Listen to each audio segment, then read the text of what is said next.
عزیز بچوں، سلام و آداب، کیسے ہیں آپ سب؟ آج ہم پڑھیں گے نو نہالو۔ آج ہم پڑھیں گے نظم نو نہالو، جس کے لکھنے والے ہیں شاد عارفی صاحب۔ اس کے لکھنے والے کون ہیں؟ شاد عارفی۔ آئیے دیکھتے ہیں اس نظم میں شاعر بچوں سے کیا کہنا چاہتے ہیں۔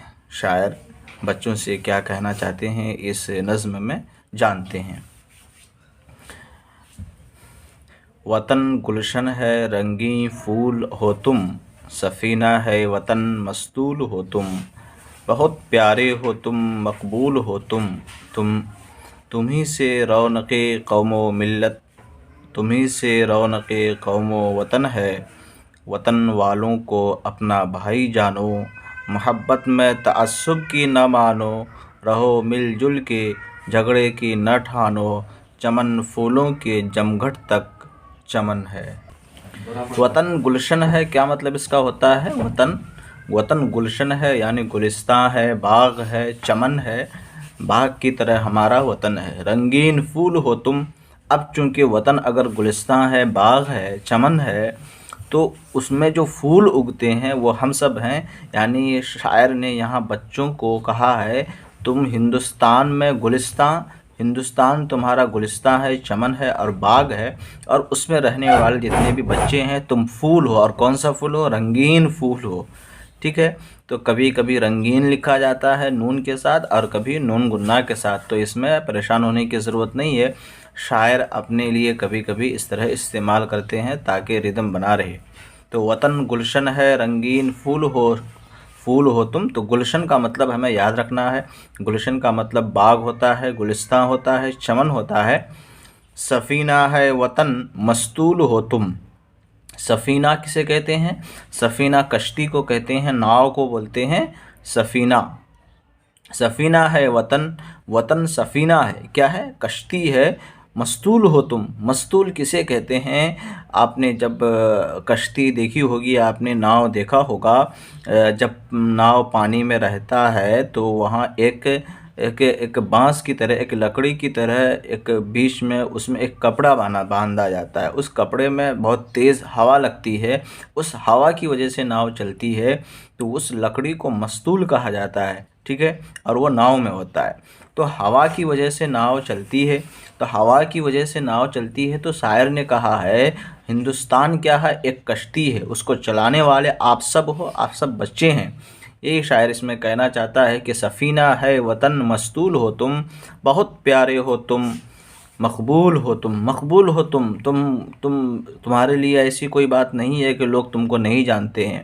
ہندوستان میں سب کے دلوں میں تم جگہ بنا کر کے رکھے ہو، تمہیں سے رونق قوم و وطن ہے۔ قوم اور وطن یعنی قوم کسے کہتے ہیں؟ جو جس مذہب کے ماننے والے ہوتے ہیں، جو جس ذات کے رہنے والے ہوتے ہیں۔ ٹھیک ہے، اور وطن سب ایک ہوتے ہیں۔ ہندوستان ہونے کی بنیاد پر سب ہم کیا ہیں؟ ایک وطن کے ہیں۔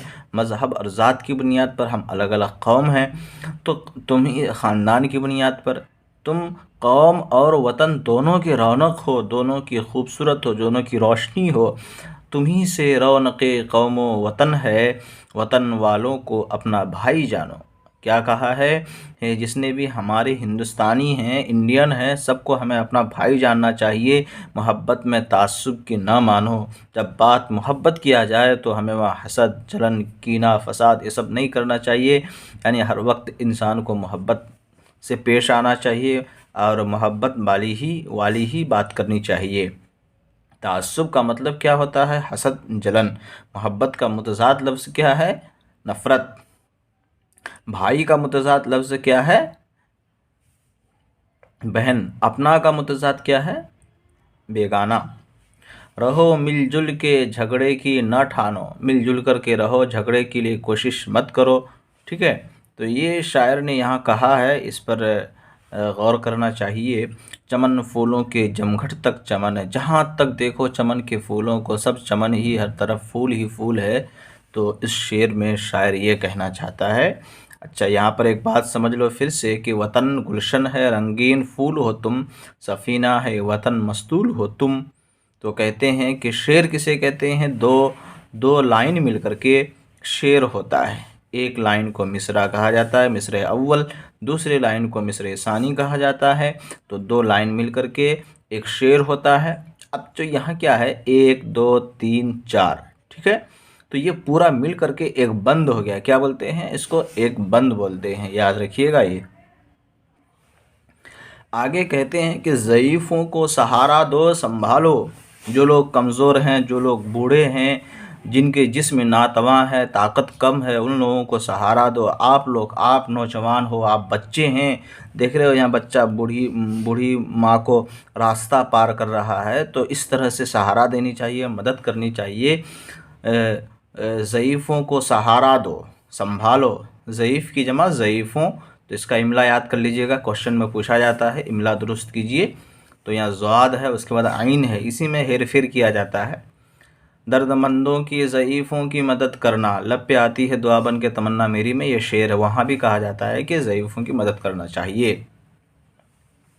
اور غریبوں کی مدد کر کے دعا لو، دیکھو شاہد عارفی صاحب بھی کہہ رہے ہیں کہ ضعیفوں کو سہارا دو، غریبوں کی مدد کرو۔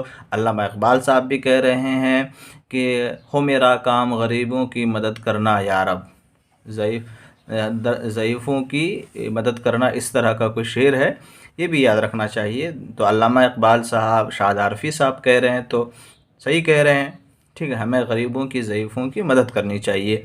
غریبوں کی مدد کر کے دعا لو، سہارا دو سنبھالو، کس کو؟ ضعیفوں کو۔ کوئی فرقہ ہو سینے سے لگا لو، کوئی کسی کا مذہب ہو، اس سے ہمیں کوئی لینا دینا نہیں ہے، ہمیں انسانیت کے ساتھ سب کے سامنے اچھے سے پیش آنا ہے۔ کوئی اگر پانی کی ضرورت ہو رہی ہے تو ہمیں پانی پیش کر دینا ہے، کسی کو ہمارے مدد اور سہارے کی ضرورت پڑ رہی ہے تو ہمیں سہارا دے دینا ہے۔ کوئی فرقہ ہو سینے سے لگا لو، انہیں سینے سے، انہیں دل سے جانو، انہیں مانو، یعنی ان کی مدد کرو۔ چمن میں ایک جا سرو سمن ہے، چمن میں ایک جا سرو سمن ہے، چمن میں یعنی گلستہ میں، باغ میں، ایک جگہ کیا ہے؟ سرو سمن ہے۔ سرو کسے کہتے ہیں؟ ایک خوبصورت سرسبز و شاداب درخت کو بولتے ہیں۔ اور سمن کا کیا مطلب ہوتا ہے؟ سمن ایک پھول کا نام ہے۔ سمن کس کا نام ہے؟ ایک پھول کا نام ہے۔ کرو گے اس نصیحت پر عمل تم، میرا ذمہ ہے کہ سمجھ جاؤ گے تم، میرا ذمہ ہے، میری رسپانسبلٹی ہے، میری ذمہ داری ہے کہ جاؤ گے سنبھل تم۔ اگر یہ تمام باتیں بتائی گئی ہیں، اگر آپ اس پر عمل کرو گے تو سنبھل جاؤ گے۔ میاں محنت کرو، میاں محنت کرو، پاؤ گے پھل تم۔ جو انسان محنت کرے گا وہ پھل پائے گا، اور اچھا پھل پائے گا۔ یہ دنیا میں ترقی کا چلن ہے، جب تک انسان ترقی نہیں کرے گا، ٹھیک ہے، وہ انسان کامیاب نہیں ہو سکتا ہے۔ تو یہاں ذمہ کا مطلب ہوتا ہے غیر ذمہ، متضاد لفظ ہے۔ اسی طرح دنیا کا، آخرت، ترقی کا، تنزلی۔ تو اس طرح سے ہم نے پوری نظم کو پڑھا۔ اس نظم کے لکھنے والے نونہال و شاہد عارفی صاحب ہیں، شاہد ان کا تخلص ہے، عارفی اس کا نام ہے۔ اب دیکھتے ہیں یہاں کوشچن کیا آتا ہے، کبھی کبھی فل اپ کرنے کے لیے آتا ہے کہ غریبوں کو سہارا دو سنبھالو، تو ضعیفوں کو سہارا دو، ضعیفوں کو یہ سہارا ہٹا دیا جائے گا اور آپ سے پوچھا جائے گا کہ اس میں کون سا لفظ بھرنا ہے۔ غریبوں کی کر کے دعا لو، کیا کر کے دعا لو؟ ظلم کر کے نہ، مدد کر کے دعا لو۔ کوئی فرقہ ہو سے لگا لو، کس سے لگا لو؟ پیشانی سے، دل سے، کس سے؟ سینے سے لگا لو، باہوں سے لگا لو، آپشن آئے گا۔ تو جو صحیح لفظ ہے ہمیں اس میں فل اپ کرنا ہے، بھرنا ہے۔ آئیے لفظ و معنی کی طرف دیکھتے ہیں۔ مشق کی جمع کیا ہے؟ ایکسرسائز، مشقیں۔ اس کے بعد لفظ کی جمع الفاظ، اور معنی کی جمع معانی۔ گلشن کا مطلب باغ ہوتا ہے، سفینہ کا مطلب کشتی ہوتا ہے، جہاز ہوتا ہے۔ مقبول کا مطلب پسندیدہ، سب کا پیارا۔ مستول کا مطلب کیا ہوتا ہے؟ دیکھیے یہاں پر ایک سوچنے والی بات ہے کہ مستول میں واو کے اوپر جو ہے الٹا پیش لگا ہوا ہے، اس سے یہ پتہ چلتا ہے کہ اس کو ہم کو معروف پڑھنا چاہیے۔ معروف اور مجہول پڑھنے کا دو طریقہ ہوتا ہے، جیسے مستول یہ مجہول ہو گیا، جیسے مستول یہ معروف ہو گیا۔ تو جہاں جہاں الٹا پیش لگا ہوا ہو اس کو ہم کو معروف پڑھنا ہے۔ مستول جہاز یا کشتی کا لکڑی سے تیار کیا ہوا وہ کھمبا جس سے کپڑا باندھ کر بادبان بنایا جاتا ہے۔ بادبان ہوا میں چلنے والا۔ رونق چہل پہل، چمک دمک، آب و تاب، تعصب، تنگ نظری، ٹھیک ہے۔ اس کے بعد کنزرویٹو مائنڈ جس کو بولتے ہیں، ناانصافی، قوم، مذہب یا ذات پات کی بنیاد پر لوگوں کے درمیان فرق کرنا۔ سرو ایک لمبا خوبصورت درخت ہوتا ہے۔ سمن کا مطلب چنبیلی، ضعیف کا مطلب کمزور، بوڑھا، عمر رسیدہ جس کی عمر زیادہ ہو گئی ہو۔ فرقہ قومی، نسلی یا مذہبی گروہ کو ہم کیا بولتے ہیں؟ فرقہ بولتے ہیں۔ آگے کیا لکھا ہوا ہے؟ ہندوستان ہمارا وطن ہے۔ شاعر نے وطن کو گلشن اور سفینہ کہا ہے اور ملک کے نونہالوں کو رنگین پھول اور مستول کہا ہے۔ نہ پھولوں کے بغیر گلشن میں رنگینی اور دلکشی پیدا ہو سکتی ہے، دل کھینچنے والا، دل کو لبھا لینے والا، دلکش، اور نہ مستول کے بغیر کشتی کا چلنا ممکن ہے۔ اس کا مطلب یہ ہوا کہ وطن کی رونق، ترقی اور خوشحالی کا سارا دار و مدار، سارا ڈیپینڈ اس کے نونہالوں پر ہے۔ اس لیے نونہالوں کو یہ سوچنا چاہیے کہ انہیں اپنے وطن کی بہتری کے لیے کیا کرنا ہے اور کیا نہیں کرنا ہے۔ پڑھیے، محنت سے کھیلیے، کودیے، پڑھیے، لکھیے، یہی کرنا اور کیا کرنا ہے۔ وطن سے محبت کیجیے، وطن کے لیے کچھ کیجیے۔ نظم کے تیسرے بند کے آخری مصرے میں، جیسا کہ میں نے سمجھایا کہ بند کسے کہتے ہیں، مصرے میں شاعر نے ایک یعنی ایک جگہ سرو سمن لکھا ہے۔ سرو اور سمن دو چیزیں ہیں، اس لیے قاعدے کے مطابق یہاں سرو سمن ہونا چاہیے تھا، لیکن شاعری میں کبھی کبھی ضرورت کی بنا پر قاعدے کے خلاف بھی لفظوں کا استعمال کر لیا جاتا ہے۔ نثر میں ایسا کرنا صحیح نہیں ہے۔ کیا سمجھے اس سے؟ دیکھو، وہاں سرو کے بعد ایک واو ہے، سرو وہ سمن، تو کہہ رہے تھے کہ سرو اور سمن ہونا چاہیے، واو کی جگہ اور ہونا چاہیے۔ تو کہتے ہیں کہ شاعری میں یہ چلتا ہے، شاعری میں لفظوں کے کبھی قاعدے کے خلاف بات چل جاتی ہے، لیکن نثر میں جب لکھا جائے، جب اسی کو کہانی لکھی جائے تو وہاں اب واو کا استعمال نہیں کر سکتے ہیں، بلکہ اور کا استعمال کرنا ضروری ہے۔ اسی طرح ہم نے ایک نئی چیز پڑھا یہاں پر، نثر کسے کہتے ہیں؟ نثر کہانی کو کہتے ہیں جو شاعری کا فارم نہیں ہوتا ہے، جو شاعری کے فارم میں ہوتا ہے اس کو نظم بولتے ہیں، جیسا کہ ہم نے پڑھا، جیسا کہ ہم نے بی بی فاطمہ پڑھا، نادان کچھوا پڑھا، تو یہ نثر ہے۔ انگلش میں نثر کو پروز بولتے ہیں اور شاعری کو پوئٹری بولتے ہیں۔ تو نثر اور نظم یہ دونوں آپس میں متضاد لفظ ہے، ٹھیک ہے؟ اچھا، آگے کیا لکھا ہوا ہے؟ آگے لکھا ہوا کہ نیچے دیے ہوئے مصروں کو مکمل کیجیے۔ کیا کرنا ہے ہمیں؟ ان مصروں کو کیا کرنا ہے؟ مکمل کرنا ہے، تاکہ ایگزام میں آئے تو ہمیں کسی طرح کی کوئی دقت یا پریشانی نہ آئے، ٹھیک ہے؟ تو آپ اس کو یاد رکھیے گا۔ وطن والوں کو اپنا بھائی جانو، ہمیں کیا فل اپ کرنا ہے؟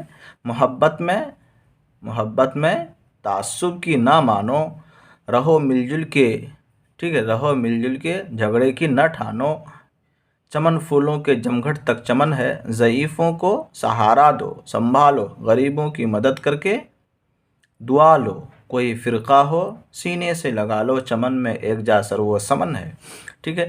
اس طرح سے ہمیں اس کو فل اپ کرنا ہے۔ نیچے کچھ فعل دیے گئے ہیں، انہیں جملوں میں استعمال کیجیے۔ فعل کسے کہتے ہیں؟ جس سے کسی کام کا کرنا یا ہونا ظاہر ہو اسے ہم فعل کہتے ہیں۔ جس سے کسی کام کے کرنے والے کا ظاہر ہو اسے ہم فاعل کہتے ہیں۔ جس پر کام کا اثر ہو اسے مفعول کہتے ہیں، ٹھیک ہے؟ احمد نے ایک خط لکھا، اس پر احمد جو ہے یہ فاعل ہے، اور خط جو ہے اس میں مفعول ہے، اور لکھنا کیا ہے؟ یہ فعل ہے۔ دیکھیے، انہیں جملوں میں استعمال کرنے کے لیے کہا جاتا ہے، تو لکھا، منایا، کرو، دوڑا، سنبھالا، یہ سب افعال ہیں، فعل کی جمع افعال۔ نیچے لکھے ہوئے لفظوں کا املا درست کیجیے۔ وطن یہاں تے سے ہے، ہمیں تو سے لکھنا ہے وطن۔ سفینہ یہ دوسرا دو چشمی ہے سے لکھا ہوا ہے تو ہمیں فے سے لکھنا ہے۔ فرقہ چھوٹی قاف سے لکھا ہوا ہے تو ہمیں قاف سے لکھنا ہے۔ ضعیفوں میں زو ہے یا زواد لکھنا ہے۔ گلشن میں نقطے والے شین نہیں ہے تو وہ شین لکھنا ہے۔ نصیحت سین سے ہے، صاد سے نصیحت ہوتی ہے۔ تو پیارے بچوں، ہم نے اس طرح سے نونہالوں اس نظم کو پڑھا۔